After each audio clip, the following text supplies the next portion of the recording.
Definitely এটা true. আপনি যেটা বলেছেন, এই সরকার যখন গঠন করা হয় সেই সময় কোনো নির্দিষ্ট মেয়াদ দেয়া হয়নি। এই জায়গাটায় কিন্তু এই সরকারের কোনো ভূমিকা নেই। কেন নেই?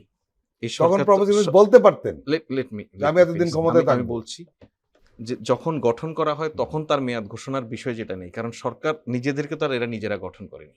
যারা গঠন করে দিয়েছে আমাদের রাজনৈতিক স্টেক হোল্ডার্স, তারা এই বিষয়ে ঠিক কেন করেনি এটা তারা ভালো বলতে পারবে।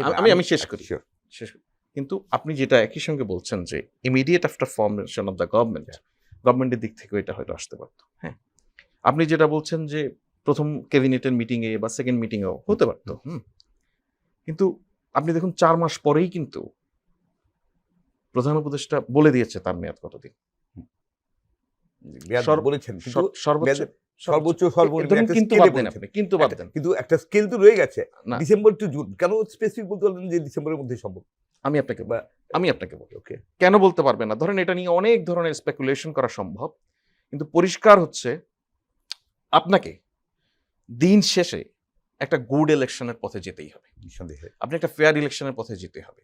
বাংলাদেশের আজকে পর্যন্ত যত সংকট, এই সংকটের সূত্রপাত কিন্তু ত্রুটিপূর্ণ নির্বাচন, ফল্টি ইলেকশন আমাদেরকে এই জায়গায় ঠেলে দিয়েছে। সো আমরা অনেক কিছু করব, এর ফাঁকে আমরা অনেক বিচার করব, আমরা অনেক সংস্কার করব, আমরা অনেক পরিবর্তন ঘটাবো। আলটিমেট এটাকে র্যাপ আপ করতে হবে আমাদেরকে একটা গুড ইলেকশনের মধ্যে দিয়ে। সো আমি আমার হাতে একটা টাইম রাখবো, এই টাইমের সবার আগেই আমি আমার রেসটা শেষ করতে চাই আমার সময়সীমা দিয়ে। কিন্তু বাই এনি চান্স এই সবার আগে সর্বাগ্রের যে টাইম লাইন আমাকে যেটা, সেটা যদি আমি গুড ইলেকশনের জন্য এনাফ না মনে করি, আমাকে আরো তৎপর হতে হবে, আরো কোঅপারেশন বাড়াতে হবে, আমাকে আমার শেষ ডেডলাইনের মধ্য দিয়ে আমি শেষ করতে চাই। That is the message. এটা অনেক পরিষ্কার। হোয়াটএভার। সো এখানে আপনি সন্দেহ এবং সংশয়ের একটা জায়গা তৈরি হয়েছে বলছেন। That is the main fact আসলে, আর কিছু না। আদারওয়াইজ তো আমি ডিসেম্বর থেকে বাদ দিলাম, জুন তো, তার মানে আমার একটা কাট অফ ডেট আছে, তাই না? সো প্রবলেমটা হচ্ছে সন্দেহ সংশয়। এই সন্দেহ সংশয়ের উৎপত্তিটা কিভাবে হয়? সন্দেহ সংশয়ের উৎপত্তিটা হচ্ছে আমরা আমাদের রাজনৈতিক বাস্তবতায় বছরের পর বছর ধরে, এগুলিতে একটা পলিটিক্যাল কমিটমেন্ট, তাই না? পলিটিক্যাল কমিটমেন্টগুলিতে আসলে কোনো আস্থা রাখতে পারিনি। পরম্পরায়, ঐতিহাসিকভাবে, আমি পার্টিকুলারলি কোনো দলকে কাউকে দায়ী করছি না, এটা আমরা দেখে আসছি। প্রফেসর ইউনূসের এই যে পলিটিক্যাল কমিটমেন্ট, যে আমি ডিসেম্বর থেকে জুনের মধ্যে নির্বাচনটা দিতে চাই, এই কমিটমেন্টেও আমাদের পলিটিক্যাল পার্টিগুলি হয়তো আস্থা রাখতে পারছেন না। বিকজ আমরা তো আগেই আসলে চুন খেয়ে যে পুড়ে রেখেছি, এখন দই দেখলেও আমাদের ভয় করে। উনি কিন্তু বারবার বলছেন যে this is my cut off time, এর বাইরে কোনো অবস্থাতেই যাবে না। কালকে উনি পরিষ্কার বলেছেন একদিনও থাকবে না। হ্যাঁ, একদিনও। 30 জুনের পরে। এর আগেও আমাদের ইনসাইডস দ্য মিটিং পলিটিক্যাল পার্টিগুলির সঙ্গে নানান সময় আমি হয়। একটু ইন্টারাপ্ট করছি, জি প্লিজ। সরি। কালকে উনি বলেছেন যে ডিসেম্বরেই নির্বাচন হতে পারে, কিন্তু কোনোভাবেই জুনের পরে যাবে না। আমি একটা জিনিস শিখেতে আসতে পারি, ডিসেম্বরেই যদি নির্বাচন হতে পারে, আপনি জুন টানছেন কেন?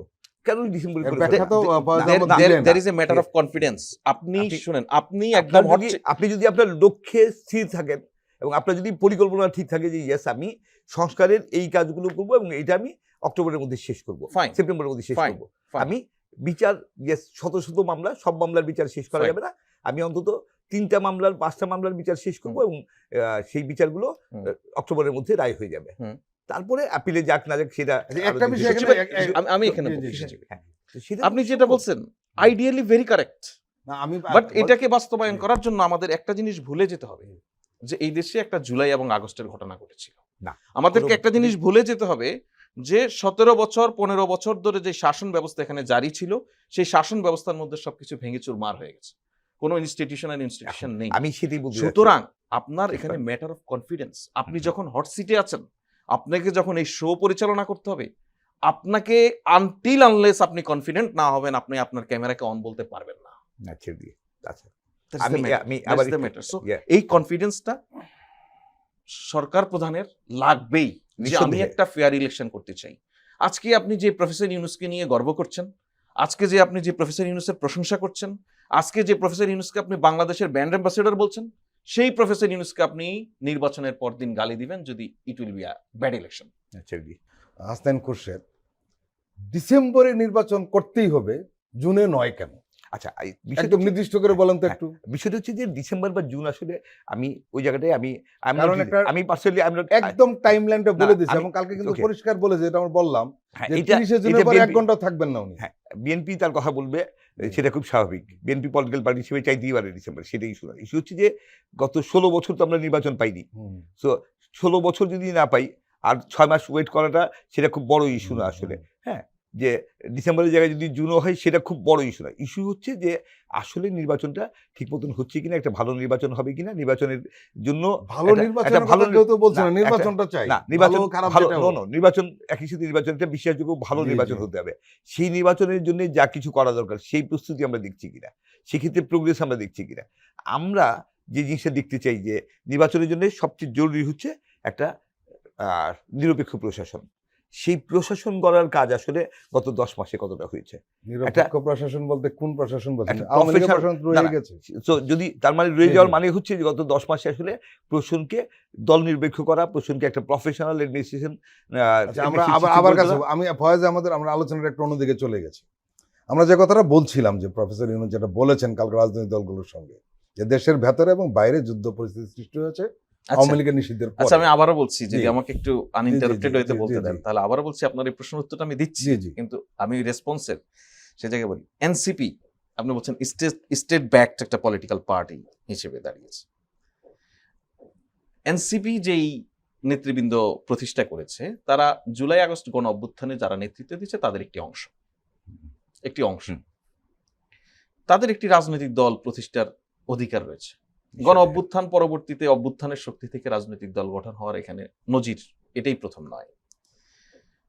এখন এই এনসিপির কেউ সরকারে ছিলেন, তিনি সরকার থেকে বেরিয়ে গিয়ে রাজনৈতিক দল গঠন করেছেন। এরপরে আর কি দিয়ে প্রমাণ করার সুযোগ আছে যে এটা স্টেট ব্যাকড নয়? এটা যেমন একটা বিষয়। আরেকটা বিষয় হচ্ছে, ফরচুনেট অর আনফরচুনেট, 5 আগস্টের পর বাংলাদেশের প্রত্যেকটা political party state backed. Faiz ji. আমাদের একটা যোগ করে দিই সেটা আপনার কথার সঙ্গে। হ্যাঁ। হাসান খুরশেদের জন্য এই মুহূর্তে বিএনপি আধা সরকার, জামাত ইসলাম আধা সরকার, এনসিপি আধা সরকার, সবাই কিন্তু আধা সরকার। আচ্ছা, সেটার সঙ্গে আমি এগ্রিড নয়। তারপর আমি বলছি যে না, না, এরা সুবিধা 5 ভোগ আগস্ট করছে। 5 যে আগস্টের সুবিধা ভোগ পর করছে আধা সরকার। দেখুন, 5 আগস্টের পর যে রাজনৈতিক দল তার আগে বাসার ড্রয়িং রুমে বসে, ডাইনিং রুমে বসে 3 জন মিলে লাঞ্চ করার সময় গোপন ষড়যন্ত্রের অভিযোগে অ্যারেস্ট হয়েছে, সেই রাজনৈতিক দল 5 আগস্টের পর থেকে নির্বিঘ্নে নিরবিচ্ছিন্নভাবে দিনে একাধিক প্রোগ্রাম করেছে। যে রাজনৈতিক দলের নেতারা ঢাকা মহানগরের কোন একটা স্পটে একটা সমাবেশ বা একটা মানববন্ধন করার জন্য ডিএমপি কমিশনারের কাছে ধর্ণা দিয়েছে, অনুমতি দেওয়া হয়নি, যারা গেছে তাদের থেকে একজনকে অ্যারেস্ট করে রেখে দেওয়া হয়েছে। সেই রাজনৈতিক দল নিরবিচ্ছিন্ন, that is not patron by government. Definitely আপনি একটা জায়গা বলেন যে 5 আগস্টের পরে, 8 আগস্টে সরকার গঠনের পরে কোনো একটি রাজনৈতিক সভা সমাবেশে সরকারের কোনো একটি এজেন্সি, কোনো একটি বাহিনী, কোনো একটি মানুষ ন্যূনতম বাধা দিয়েছে? সো সরকার তার দায়িত্ব গ্রহণের পর দিন থেকে এখানে একটা অবাধ গণতান্ত্রিক রাজনৈতিক পরিবেশের জন্য কাজ করে যাচ্ছে, যেটা আলটিমেটলি আমাদের দরকার হবে একটি ফ্রি ফেয়ার ইলেকশনের জন্য। সুতরাং আমরা এটাকে দেখি, ওই যে ফ্রি ফেয়ার একটা ইলেকশনের জন্য ইকুয়াল গ্রাউন্ড তৈরি করা দরকার, সেটার প্র্যাকটিস হিসেবে। এখন আপনি যদি এনিহাও মনে করেন যে এর মধ্যে 62টা রাজনৈতিক দল প্রতিষ্ঠিত হয়েছে, এর মধ্যে অনেকগুলি দলের সঙ্গেই এখন অনেকগুলি দলের লোকই অভ্যুত্থানের সঙ্গে সম্পৃক্ত আছে, আপনি যদি এখন মনে করেন যে আপনার জন্য সবচেয়ে পোটেনশিয়াল রিস্ক যে তাকে আপনি একটা লেভেল করে দেওয়ার মধ্য দিয়ে আপনি পলিটিক্যালি গেইন করবেন, আমি আপনার এই পলিটিক্সকে অ্যাপ্রিসিয়েট করি, কারণ পলিটিক্সে এভরিথিং ইজ জায়েজ। বাট আমাকে রেসপন্ড তখনই করতে হয় যখন আপনি এটার সঙ্গে সরকারকে মিক্স আপ করে ফেলেন। এটা হচ্ছে বিপর্যয়ের জায়গা।